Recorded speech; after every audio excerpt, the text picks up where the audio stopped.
I Yes. thought maybe you could explain that a little more about what the Islamic view is toward salvation or paradise for Jews and Christians. Right. You have the verse that I showed you there. There's another verse that's almost identical in the 5th surah of the Quran, which again is one of the last surahs of the Quran. The 5th surah of the Quran is perhaps the best one to read for this.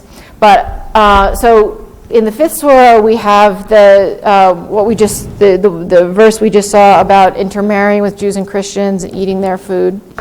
The 5th surah also mentions this possibility of salvation for Jews and Christians who believe in God in the last day and do good works. It also clearly identifies the Torah as a source of guidance for Jews.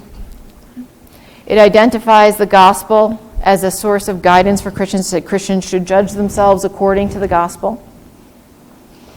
And it says in a famous verse that I don't have here, but it says at one point that if God had wanted to, he could have made you one community. But he wanted to try you. Okay?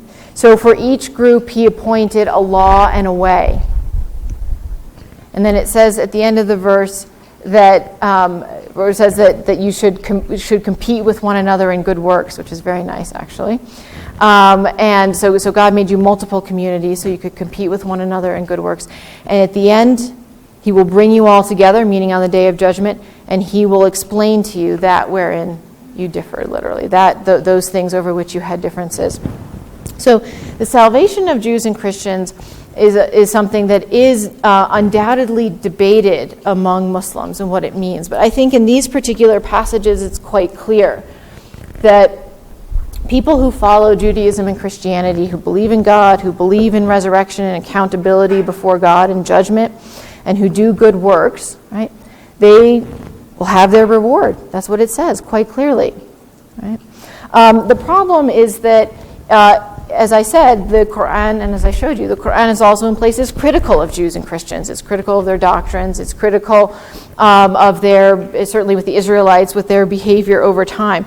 But even though it says that the Israelites broke their covenant, it never says the covenant is no longer valid, which I think is quite a significant thing.